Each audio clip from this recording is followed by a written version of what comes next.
Hello everyone, it's your GSET coach Hemangi. આજના લેક્ચરમાં આપણે જીસેટના પેપર નંબર 2 કોમર્સના પેપરના ઓલ્ડ પેપર ક્વેશ્ચન્સ જે 2024ના વર્ષમાં જે પ્રશ્ન આવ્યા હતા એના વિશે ચર્ચા કરીશું. હવે પેપર 1ના તો હું તમને યુનિટ વાઇઝ ઓલ્ડ પેપર જે ક્વેશ્ચન્સ છે એ યુનિટ વાઇઝ તમને ભણાવું છું, પરંતુ અહીં આપણે યુનિટ વાઇઝ ન જતા આપણે સીધા જ જેટલા પણ પ્રશ્નો છે એ લાઇનસર આપણે ભણતા જઈશું. તો આજે આપણે ભણીશું પાર્ટ 1 અને પાર્ટ 1માં શરૂઆતના જે 10 પ્રશ્ન છે એના વિશે આપણે ચર્ચા કરીશું. સૌથી પહેલો પ્રશ્ન છે, કોર્પોરેટ સોશિયલ રિસ્પોન્સિબિલિટીનો કાયદો ખાલી જગ્યાથી અમલમાં આવ્યો એટલે કે કયા વર્ષમાં આવ્યું? ઓકે, તો એ આવ્યું એપ્રિલ 2014 થી અમલમાં આવેલું હતું. અહીં હું તમારી સાથે સ્ટ્રેટેજી નંબર 10 શેર કરું છું કે એસ્ટાબ્લિશમેન્ટ યર તમારે યાદ રાખવાના છે, બરાબર? એટલે કે માની લો કે તમને આખા પેપરમાં 5 પ્રશ્નો તમને એસ્ટાબ્લિશમેન્ટ યર માટેના પૂછી લીધા કે ભાઈ WTO કયા વર્ષમાં આવ્યું, બરાબર? એવી રીતે આ તમને CSR માટે પૂછી લે કે કયા વર્ષથી તે ફોર્સમાં આવ્યું કે ભાઈ અમલમાં આવ્યું, બરાબર? આવા પ્રશ્ન તમને માની લો કે 5 પણ આવી ગયા અને તમને યાદ હોય તો તમારા 10 માર્ક તો ત્યાંથી પાકા થઈ જવાના છે, બરાબર?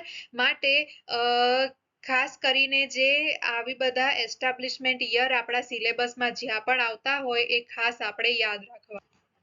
હવે આપણે જોઈએ કે CSR શું છે. મેં તમને જ્યારે આનો સિલેબસ કોમર્સનો યુનિટ 1 નો સિલેબસ જ્યારે શેર કર્યો ત્યારે મેં તમને કીધું કે CSR ખાસ મહત્વનો ટોપિક છે, એમાંથી પ્રશ્નો આવતા હોય છે. તો CSR શું છે થોડીક આપણે એના વિશે માહિતી લઈ લઈએ. તો આનું ફૂલ ફોર્મ પણ યાદ રાખવાનું, મે બી ફૂલ ફોર્મ પણ પૂછાઈ જાય ક્યારેક. ઓકે, તો ફૂલ ફોર્મ શું છે? Corporate social responsibility. અને આનો કાયદાકીય આદેશ ક્યારે આવ્યો? તો એ છે 1 એપ્રિલ 2014. ઓકે, ડેટ સાથે આપણે યાદ રાખવાનું, 1 એપ્રિલ 2014 થી અમલમાં આવ્યું. અને ભારતમાં આ જે CSR છે એનો ખ્યાલ કંપની અધિનિયમ 2013ની કલમ 135, પછી અધિનિયમનું શેડ્યુલ 7 અને કંપનીઓ CSR નીતિ નિયમો 2014 દ્વારા સંચાલિત થાય છે. આ પણ ખાસ યાદ રાખવાનું, કયા દ્વારા સંચાલિત થાય છે? તો ભાઈ કલમ કઈ છે કંપની અધિનિયમ એક્ટની? તો 135, જે આપણે કહેતા હોઈએ છીએ ને કંપનીઝ એક્ટ 2013, બરાબર? એની સેક્શન નંબર 135 છે. પછી શેડ્યુલ કયું છે? 7 છે. અને બીજું શું કોના દ્વારા બીજું સંચાલિત થાય છે? તો ભાઈ કંપની CSR પોલિસી રૂલ્સ 2014 દ્વારા. ઓકે, અને બીજું કે જેમાં કોઈ કંપનીની CSR પાત્રતા નક્કી કરવા, તેમની CSR નીતિઓનો અમલ કરવા અને તેના રિપોર્ટિંગ માટેના માપદંડો પ્રદાન કરવામાં આવ્યા છે. ઓકે, આગળ જોઈએ બીજું શું છે.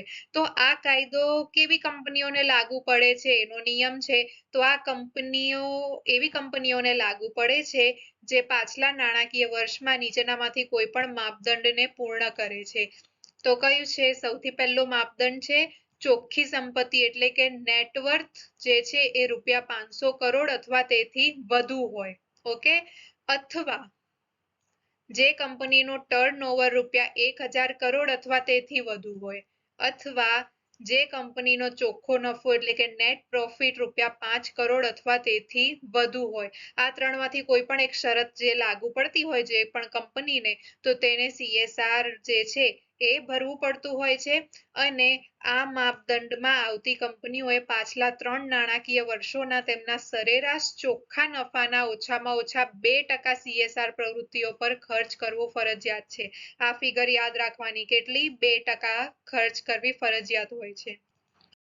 ત્યાર પછી બીજો પ્રશ્ન આપણું છે એ છે કરાર આધારિત હકો અને ફરજો ખાલી જગ્યાથી ઉદ્ભવેલ છે, એટલે કે ક્રિએટેડ બાય. કોના દ્વારા? કરારમાં કોના દ્વારા હકો અને ફરજો બનાવવામાં આવતી હોય છે? ઓકે, એવું આપણને પૂછવામાં આવ્યું છે. તો આનો જવાબ છે પક્ષકારો. હવે જ્યારે કોઈ પણ કરાર બનતો હોય બરાબર, તો તેમાં દાખલ થતી વ્યક્તિઓ હોય અથવા તો સંસ્થાઓ હોય તેમના વચ્ચે શું થાય, કરાર થતો હોય છે.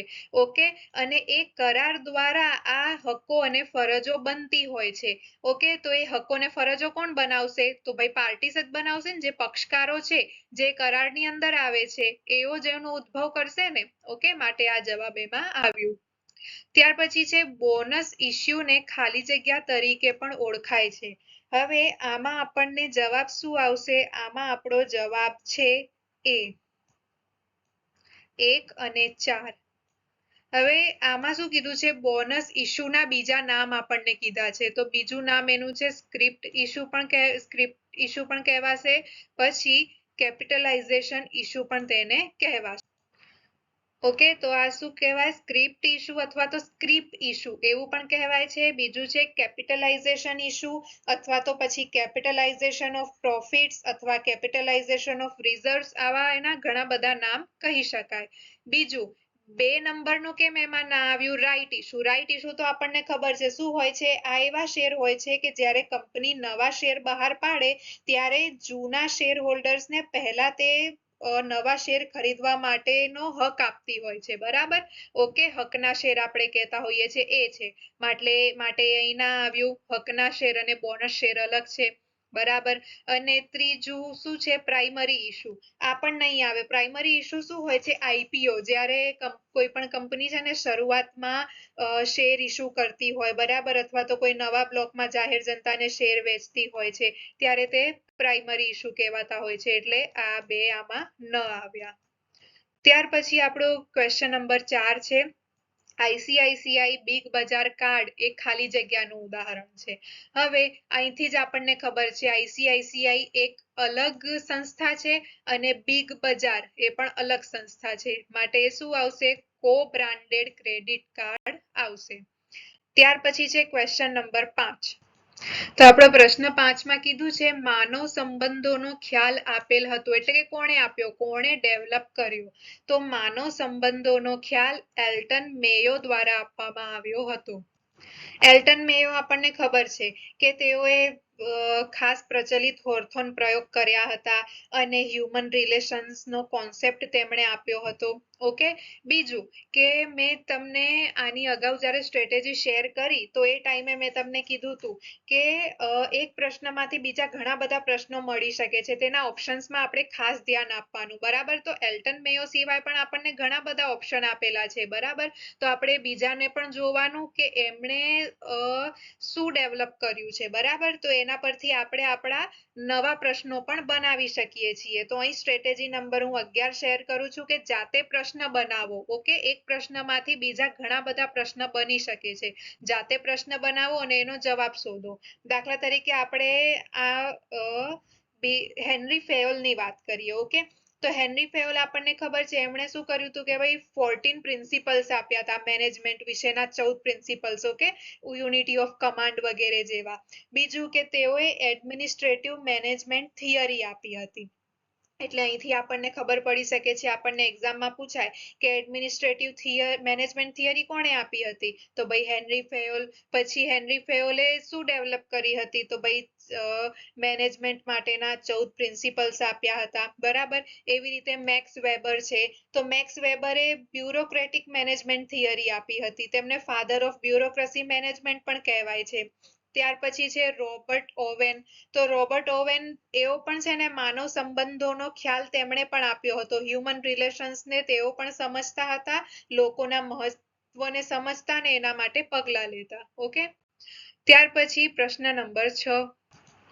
ક્વેશ્ચન નંબર 6 છે OECD એટલે, તો અહીંયા આપણને આનું ફૂલ ફોર્મ પૂછ્યું છે. તો આનું ફૂલ ફોર્મ છે એ. ઓકે, આનું ફૂલ ફોર્મ છે organisation for economic cooperation and development. હવે અહીંયા છે સ્ટ્રેટેજી નંબર 12.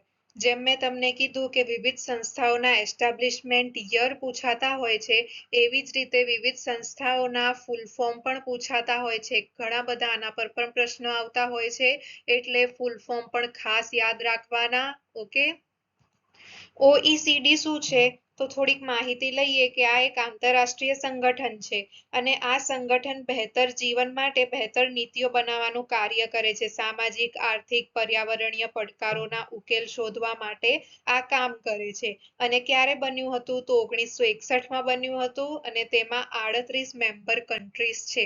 હવે અહીં હું તમારી સાથે સ્ટ્રેટેજી નંબર 13 શેર કરવા માંગુ છું કે નોટબુક અને પેન લઈને બેસો. જ્યારે પણ તમે છે ને કોઈ પણ યુટ્યુબ પર લેક્ચર જોતા હો ને તો નોટબુક અને પેન લઈને બેસો અને તેમાં નોટ કરતા જાઓ. બરાબર? દાખલા તરીકે આવું ફૂલ ફોર્મ કોઈ આવી જાય, કોઈ એસ્ટાબ્લિશમેન્ટ યર આવી જાય વગેરે, જેથી કરીને છે ને ફાયદો શું થશે કે આપણે સાંભળવા કરતા વાંચવા કરતા છે ને લખેલું વધારે યાદ રાખતા હોઈએ છીએ. અને થોડા નાની નાની નોટ્સ હોય ને તો આપણે એક્ઝામના આગલા દિવસે આવી નાની નાની વસ્તુઓ પર એક વખત નજર કરી લઈએ ને તો આપણને તૈયારીમાં યાદ આવે એક્ઝામમાં. ઓકે, તો આપણો પ્રશ્ન 7 છે, નીચેનામાંથી કયું નિયત સંબંધાંક માટે સાચું છે? એટલે કે રિગ્રેશન એનાલિસિસ માટે કયું સાચું છે? આપણને 4 વાક્ય આપ્યા છે, એમાંથી આપણે સાચા વાક્ય પસંદ કરવાના છે. સૌથી પહેલા કીધું છે સ્વતંત્ર ચલના મૂલ્ય પરથી આધારિત ચલના મૂલ્યનો અંદાજ આપે છે. તો આ આના માટે બરાબર છે, સાચું છે.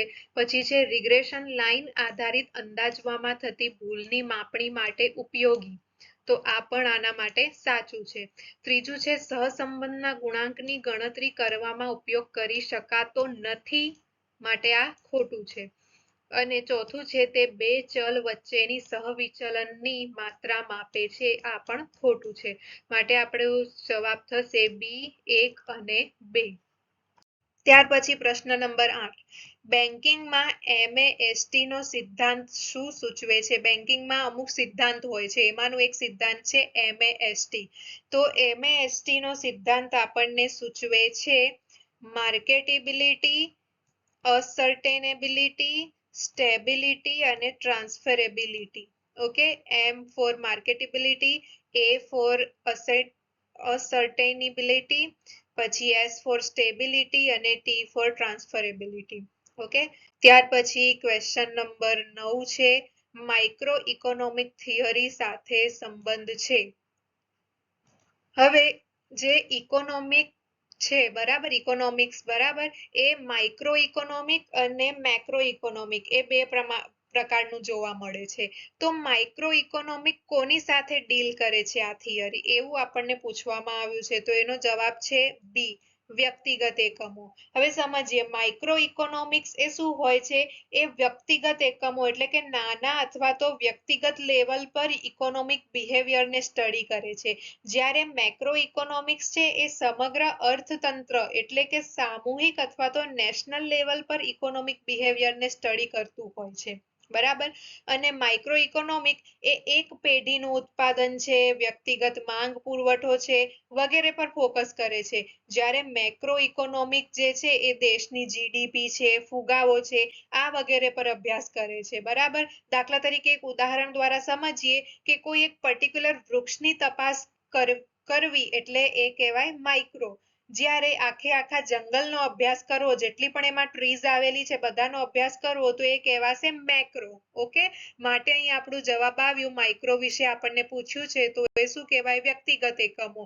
જ્યારે સમગ્ર અર્થતંત્રની વાત આવશે ને ત્યારે એ કહેવાશે મેક્રો. અને લાસ્ટ પ્રશ્ન છે, જે વર્ષમાં આવક કરપાત્ર થાય છે તે વર્ષ તરીકે ખાલી જગ્યા વર્ષ તરીકે ઓળખાય છે અને જે વર્ષમાં આવકની કમાણી થાય છે તેને ખાલી જગ્યા તરીકે ઓળખવામાં આવે છે.